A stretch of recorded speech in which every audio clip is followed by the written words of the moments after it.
Aí ela produziu, não sei se 5 longas, uma coisa assim, né? E o Calão queria saber com o que ele entrava. E ele mostrou lá para mim um argumento que era o de Alma Corsari. Eu estava na casa dele, visitando, batendo papo, tomando café.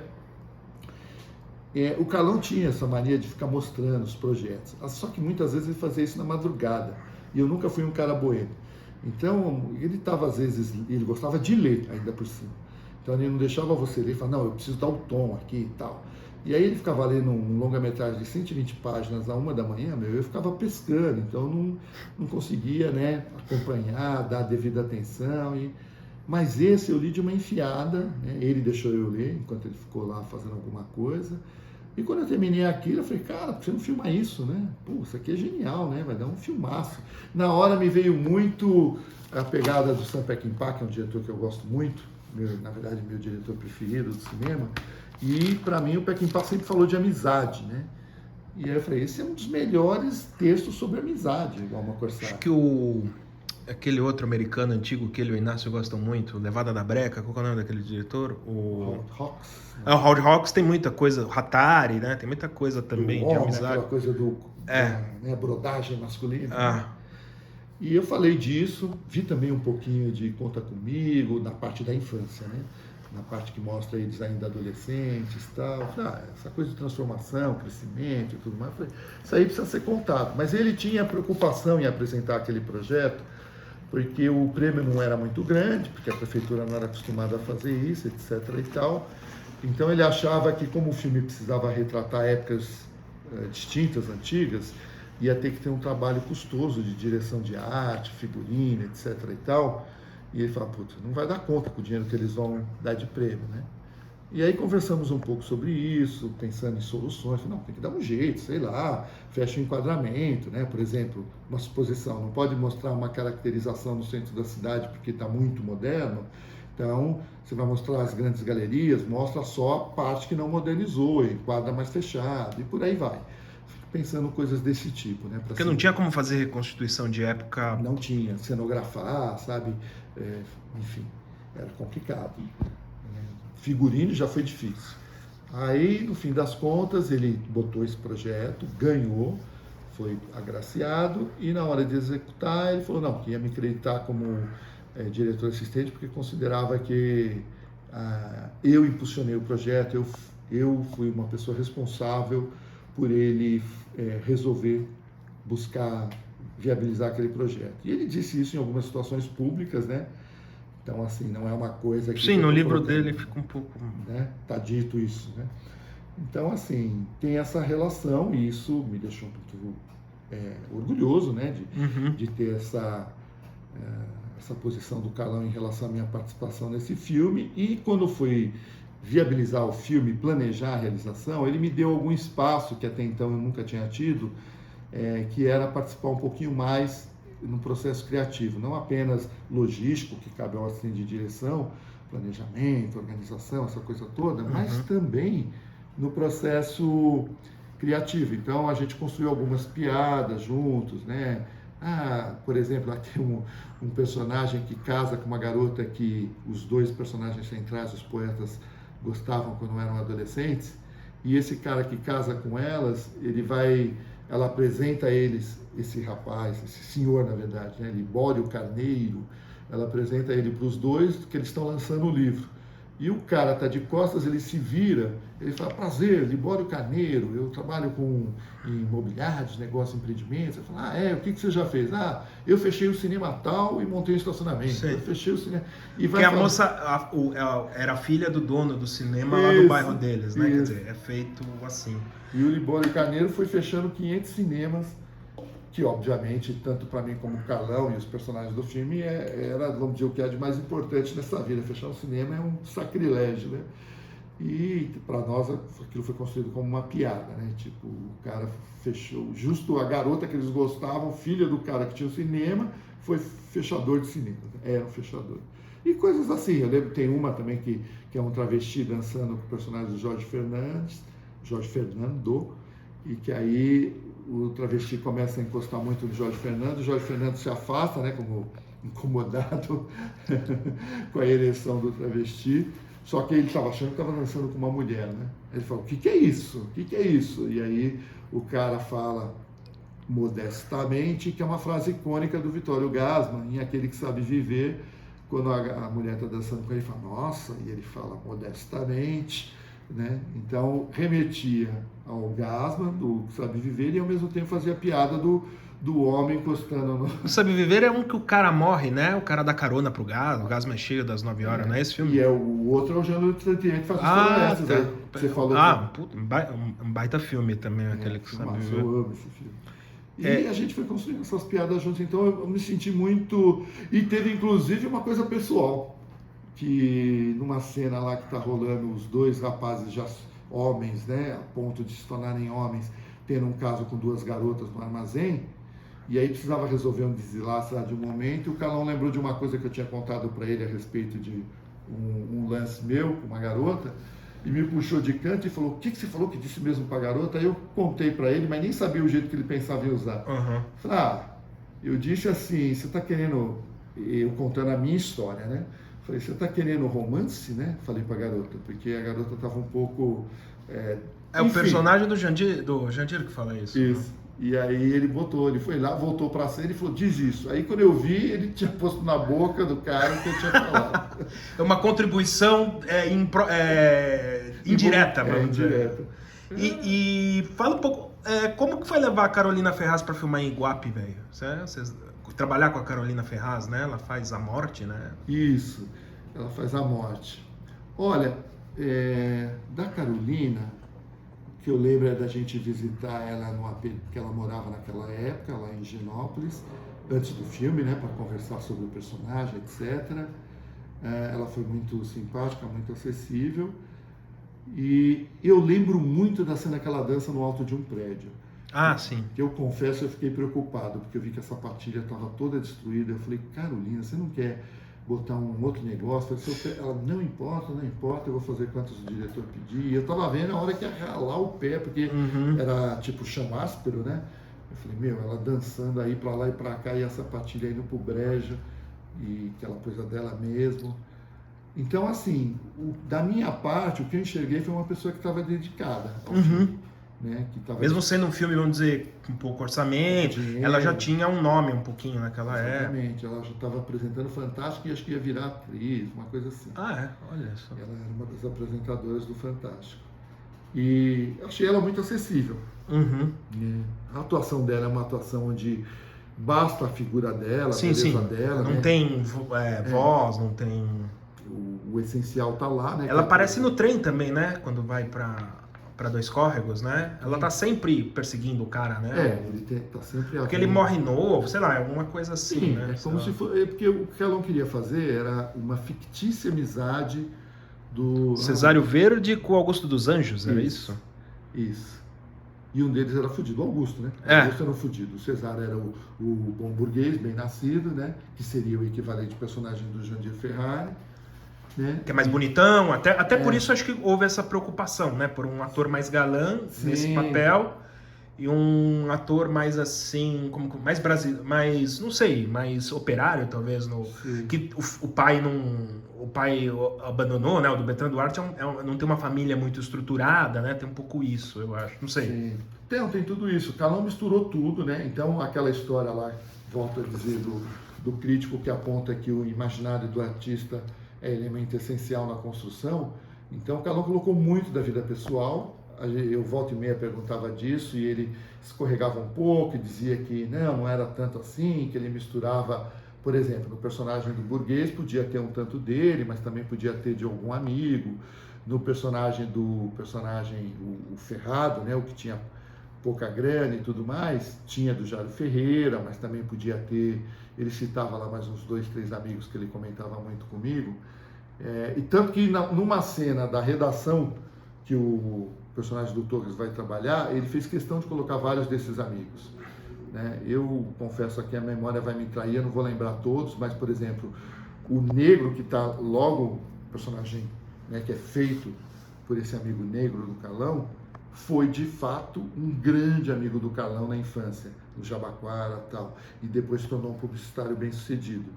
Depois vai para o segundo que está atrás, é o Jário Ferreira, se não me engano. Sim, sim. E tem como que eu vou dizer? Um esqueleto, né? Então, esse esqueleto, tem gente que não gosta, mas esse esqueleto foi ideia minha, porque se falava muito no Osório, o Osório, cuidado com o Osório, porque o Osório seria o cara que pode ferrar os outros. Dedo duro, alguma coisa assim, o cara muito chato. velho que sabe de tudo. Eu falei, bom, se esse cara é tão antigo, quando a câmera chegar nele, a gente bota o Osório está aí há tanto tempo. E aí o Calão comprou a ideia e tá lá, né? Tá lá no filme, o Osório. E essa fábrica, esse negócio deles com as garotas ali em Iguape foi filmado numa fábrica, é isso? Num depósito? Onde que foi filmado? Se não me falha a memória, essa cena a gente fez em São Paulo, porque como era um lugar fechado, foi acho que um galpão. E ali, se bobear, foi ali em Perdizes, que era onde ficava a produtora. Né? Então, para facilitar, né? Porque assim, no caso de Iguape, rolou uma situação muito... Essas coisas, né, são complicadas. A gente estava filmando com película e uma semana depois a gente tomou conhecimento que toda a parte filmada em Iguape estava arriscada. Aí o laboratório queria jogar a culpa nos técnicos, né, dizer que foi problema de quem operou a câmera, esse tipo de coisa, mas a gente sabia que não era, porque eram profissionais muito competentes. Com muito custo, com muita dificuldade, a produtora conseguiu que eles repusessem o negativo. Mas, se você pensar bem, quem faz cinema sabe que o negativo, que a mídia, né, na época, hoje em dia não é mais assim, mas na época onde ficava armazenado as filmagens, era, digamos, o menos custoso na história. Porque o mais difícil era você voltar para Iguape, a viagem, hospedagem, comida, botar os atores tudo lá de novo, fazer tudo, aquilo que eles já tinham feito, que eles achavam que já estava resolvido, fazer outra vez, né? Foi broxante até certo sentido, porque você já dava aquilo como resolvido, né? Aí você volta para a cidade, fala, ó, a gente vai precisar filmar de novo, porque estragou, tal, piriri, parará. E fala um pouco, você entrega o Oscar lá como se fosse o Fuller recebendo o Oscar, é no Cine Cairo, é isso? Isso, toda vez aqui, né, onde nós estamos tendo essa conversa, está próximo do Cine Cairo. Toda vez que eu passo lá com meu filho, vem essa questão. Ele fala que ele fala, pai, eu já sei, você filmou uma cena aqui era um cinema. Eu falei, pois é, mas eu gosto de lembrar disso, foi bem legal. Era o Cine Cairo e eu fiquei sabendo de última hora, viu? Para quem não conhece essa ainda, tínhamos um figurante e foi feita uma armação entre o Calão e a produção, porque o Calão tinha essa coisa de querer enfiar amigos e técnicos no meio do filme. Sempre tem. Volta e meia ele encaixa alguém no meio da filmagem. E naquela eu era a bola da vez. Só que eu não sabia. E aí, do nada, ele chega para mim junto com a produtora, olha, o rapaz aí que quer fazer a figuração não veio e vai ter que ser você. Eu falei, não, eu não sei, eu sou péssimo ator, eu vou ser um poste ali. Falei, não, é facinho, é só você entregar o Oscar e tal. Aí eu vi que não tinha para onde correr, né, porque não tinha ninguém para fazer. Eu falei, tá bom, vai, eu faço. Mas eu falei, com essa roupa, porque tinha que ser roupa de época e tal, né? Ele falou, não, você vai pôr essa aqui, que era uma camisa do com o Glauber vive. Eu falei, putz, não gosto de Glauber Rocha, cara. Mas ele sabia, fez sacanagem. Você vai ter que ficar com a camisa do Glauber aí, Glauber vive, uma coisa assim. E quem vê essa cena, que está até no YouTube aí, se vocês derem o que vocês acham, vão ver que eu entro duro que nem um poste, doido para dizer a frase e cair fora. Sam, aqui está o Oscar que estavam te devendo. Saio fora porque estou ali me sentindo, né, embaraçado de fazer a cena. E por que Dois Córregos? Já era um lugar que ele gostava? Aquela cena que a moça que vai... Eles vão de trem, sai aqui da Luz, vai pro interior, já era um lugar que ele gostava? Não, ele já tinha ido para lá, tinha uma simpatia, né, com a cidade, assim, achou que poderia ser o lugar onde essa cena deveria ser filmada. Porque o filme são vários blocos, né, Aguilar? Sim. Várias... Tem essa pegada. Episódios, né? Vamos dizer assim. Tem muito essa característica. Né, que quando o filme ficou pronto, eu percebi que ele ia por um caminho diferente até do que eu tinha imaginado quando eu li o roteiro. Porque quando eu li o roteiro, eu fiquei muito mais, por isso que eu falei em Peckinpah, eu fiquei muito mais com aquela visão de mostrar a trajetória de dois amigos, os conflitos, etc. E aí eu percebi que tinha um aspecto mais episódico, de colagem. Essa cena que você está falando, Dois Córregos, uma delas, né, que é quando ele é apresentado pai da moça que seria uma garota de programa, mas que, para todos os efeitos, ele está cumprindo ali o papel de noivo, para que a família tenha uma outra visão e tal. Eu achava que não funcionava, eu achava a cena meio deslocada, no filme forçada. Eu falava, todo mundo vai se tocar, né? A família, que ela é uma garota de programa, isso aí é muito antiga, essa ideia de acompanhar uma menina do interior para a família, né? Uhum. Mas aí talvez eu consegui compreender um pouco do que o Carlão estava buscando de fato, que até então não estava claro, em que pese eu ter sido uma pessoa que estimulou ele a fazer o filme. Que aí eu entendi onde ele incluía a poesia, porque é uma cena talvez a mais poética do filme, onde no gestual que o pai cria junto com o noivo, a dança e não sei o que mais, o momento que é citado a poesia do Augusto dos Anjos, que aí é feito pelo o próprio Emílio, que faz 2 papéis. Ele faz o pai e faz o tio, o padrinho, né? O padrinho que tá no hospício, né? Tá Isso. Então, que usa o o tapa-olho. tapa-olho, que remete a Fritz Lang, que remete a John Ford, etc. Então, assim, ali eu senti esse tipo de coisa de um grande artista, no caso o Carlão, que vai além daquilo que você está imaginando, digamos, uma leitura óbvia do roteiro. Isso aqui vai ser tipo, né, o disfarce da garota. Não era isso que ele estava buscando. Ele estava buscando o lado poético, que é como o poeta enxerga as coisas. Quando o poeta vai pôr no papel, ele nunca vai pôr, o cara foi lá e se fez passar pelo marido, pelo noivo. Ele vai ter uma outra maneira de ler aquilo, né, que é a leitura do artista. Então foi a forma do Carlão inserir a poesia no filme, né, que eu acho que ficou muito bonito. Então ali ele criou um afeto muito grande por Dois Córregos, que desembocou depois no filme que ele fez, praticamente todo passado em Dois Córregos, com o título de Dois Córregos. Você trabalha com o Jorge Fernando, né? Você que chamou o Jorge Fernando, não tem uma história? Tem. Eu fiquei fazendo contato com a maioria dos atores, mas não a parte financeira, né? Então o que eu fazia? Falava, olha, tem um papel assim assado, se interessa, eu mando o roteiro para você conhecer o papel, né? E aí falava de datas, né? Depois que tudo estava afinado, falava de datas. Olha, o filme vai ser feito em tal período, você tem essa daí na sua agenda. Quando chegou na vez do Jorge Fernando, eu falei tudo isso e eu sabia já um pouco dos cachês, né? Mas eu não podia entrar naquele assunto que era mais da produção. Falei, Jorginho, só que o cachê é baixo. Não, Eduardo, isso aí não tem problema nenhum para mim. Ninguém lembra que eu sou ator. Então todo mundo só me vê como diretor e eu gosto de exercitar esse meu lado ator. Está sendo uma satisfação. É só a gente encaixar as datas, viu? Se encaixar as datas, está tudo resolvido. Né? Eu quero ficar num hotel, claro. Né? Eu falei, não, isso aí a produção resolve, né? Porque aí o nome dele ajudava a conseguir um hotel na faixa. Então ficava nisso, aí eu precisava conversar de novo, eu sempre batia no assunto. Jorginho, mas não esquece, o cachê é baixo, né? Quando finalmente ele veio para São Paulo fechar o contrato, assinar, ele perguntou lá para o pessoal da produção onde que ficava o Eduardo. Aí o pessoal indicou para ele, eu ficava no andar de cima, era um sobradinho, eu estava numa sala do andar de cima. Ele subiu na sala e falou, não, vim aqui, precisava te conhecer, porque agora finalmente eu entendi o que você queria dizer com cachê baixo. Eu falei, eu te avisei. Ele falou, não tem problema, não, eu vou fazer de qualquer jeito e tal. Gostei muito do papel e tudo mais, mas é baixo, hein, Eduardo? Falei, né? Demorou quanto tempo a filmagem, Aguilar? Deu mais tempo, né? Eu acho que foram 6 semanas. 6 semanas só, cara? Caralho, achei que era mais tempo. 6 semanas, se a memória não me trai. Talvez até possa ter sido 4 e os dias que teve que refilmar em Iguape lá, que estava fora dos planos. O personagem do Roberto Miranda, que é a coisa do profeta, né? É uma coisa meio do Jairo? Me pareceu muito a figura do Jairo. Posso estar completamente errado. O personagem que o Roberto Miranda faz, que é o dono do... É o Parolini, o Orlando Parolini. É o Orlando Parolini, tá. O Carlão falava para o Miranda, segundo a maneira como o Carlão viu o Parolini, ele dizia que o Parolini não andava, flanava. Era uma coisa... Então ele ficou pedindo muito isso para o Miranda. Eu acho que está no filme, acho que o Miranda se esforçou para fazer esse caminhar suave, como se fosse uma pessoa que não dá aquela passada marcada, mas que parece que está andando, né, suavemente.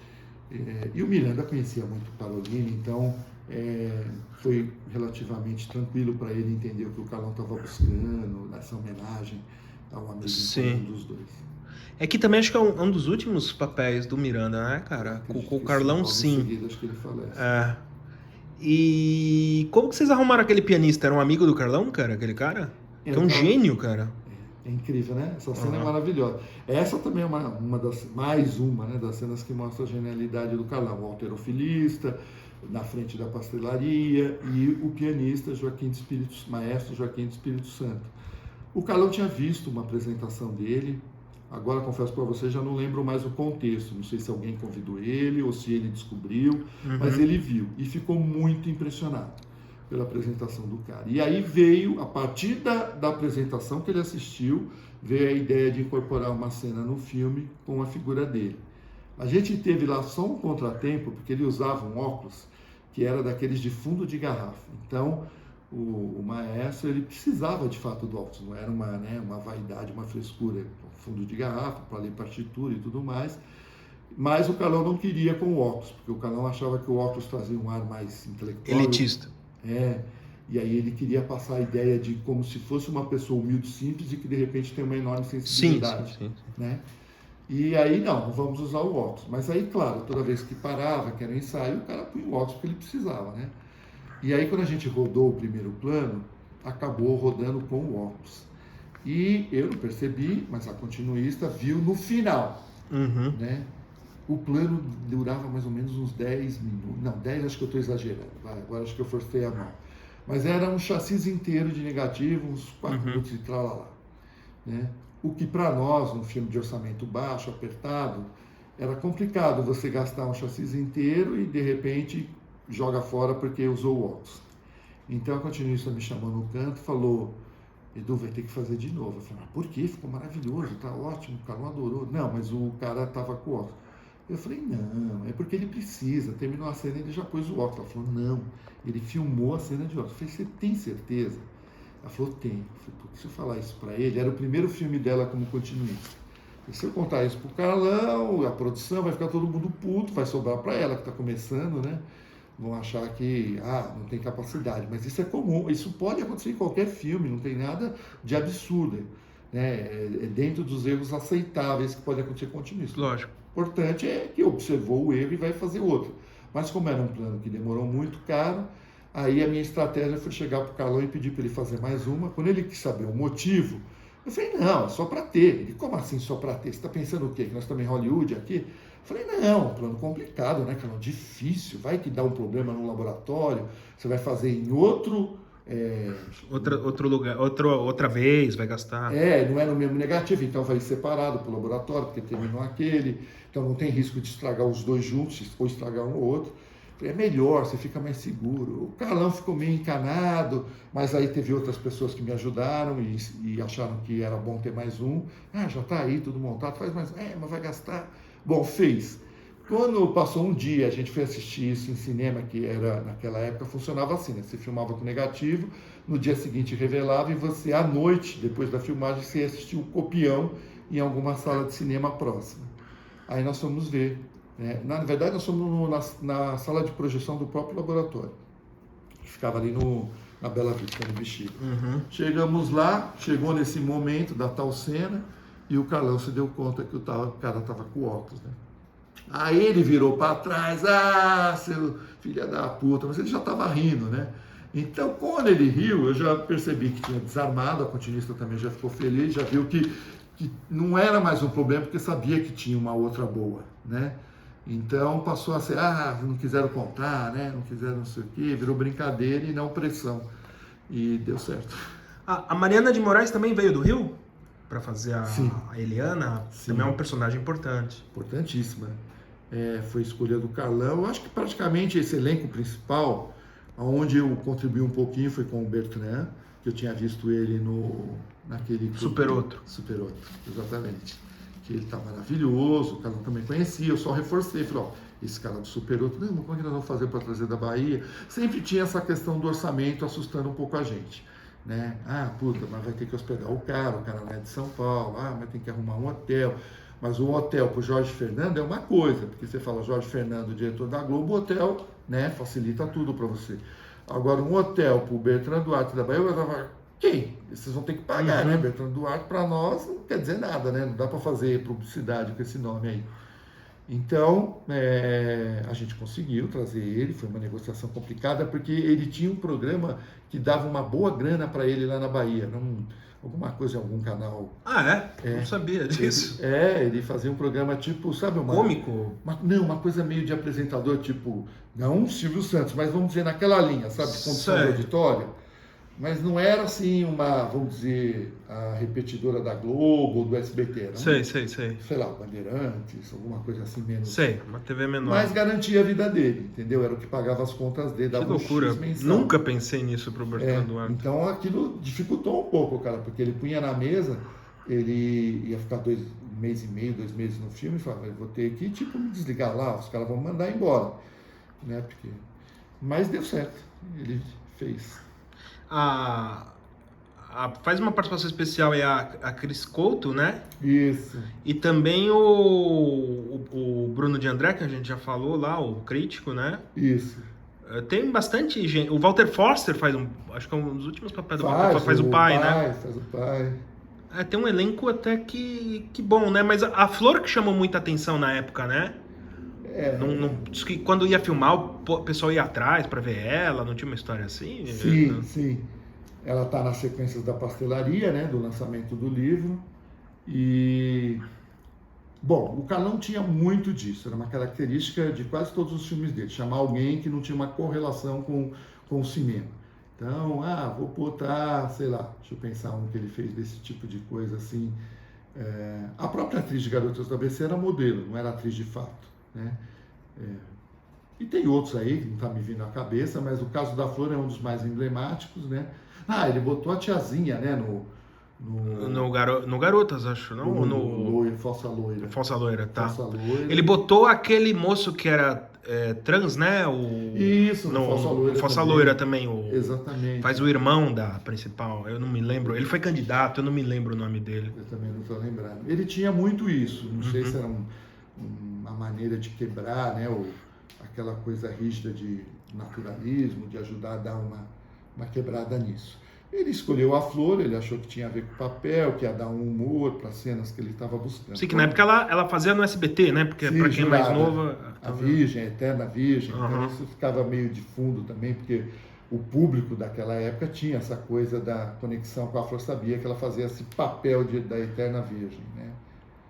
Ele vai tentar pular. Estou vendo o gato aqui, vai tentar pular. E o Aguilar, o filme comercialmente acho que não teve grande retorno, né? Assim, ou não, ou teve Alma Corsara? Então, Alma Corsara fez um público para a época, para o contexto que a gente vivia de política de terra arrasada do cinema, etc., bem razoável. Ele bateu perto de 250 mil espectadores. Você está brincando, tudo isso? Para os anos 90... Né? Então, acho que bem expressivo, né? Pagou as contas, tudo, e deixou ganhou, o lucro. Ganhou Brasília, né? Ganhou o melhor filme. Chegou em cima da hora, já estava para passar, o horário de passar o filme, a Sara estava chegando com o filme debaixo do braço, né? E você chegou aí lá em Brasília? Você chegou a estar na premiação? Não, você não tem. Não, essas coisas são sempre uma quantidade, né, de convites limitados, que acaba privilegiando o elenco, né? Quem do elenco está livre, que ajuda a divulgar o filme, e pessoas da equipe, né, como obviamente o diretor, se puder o fotógrafo, porque tem chance de ganhar prêmio. E é o filme do Carlão, dos que você trabalhou, que você, vamos dizer, mais gosta, que você sente que mais você participou do processo criativo dele, vamos dizer assim? Com certeza. Respondendo as duas questões que você colocou, é o que eu mais gosto. Dos que eu participei, né? Sim, estou falando dos que você participou. E também o que eu percebo que a minha colaboração no aspecto criativo foi mais absorvida, foi maior. Né? Meu filme preferido dele é O Paraíso Proibido. Mas durante muito tempo não foi, né? Não foi, porque quando eu o conheci, teve essa questão. E acho que, na verdade, ela funcionou para me aproximar dele, né? Ele deu atenção para mim e para o meu amigo, puxando aquela história lá de trás. Sim, do Gilson. Do Gilson. Estávamos lá na Embrap, que era, na verdade, na prática, a sede da produtora de Jangaré. Ele conversando conosco, e aí eu fui falando de filmes. Meu amigo ficou impressionado, porque meu amigo foi lá com o objetivo de ter uma primeira oportunidade de cinema, mas ele conhecia pouco, do cinema da boca. Era catarinense, um pouquinho intelectual.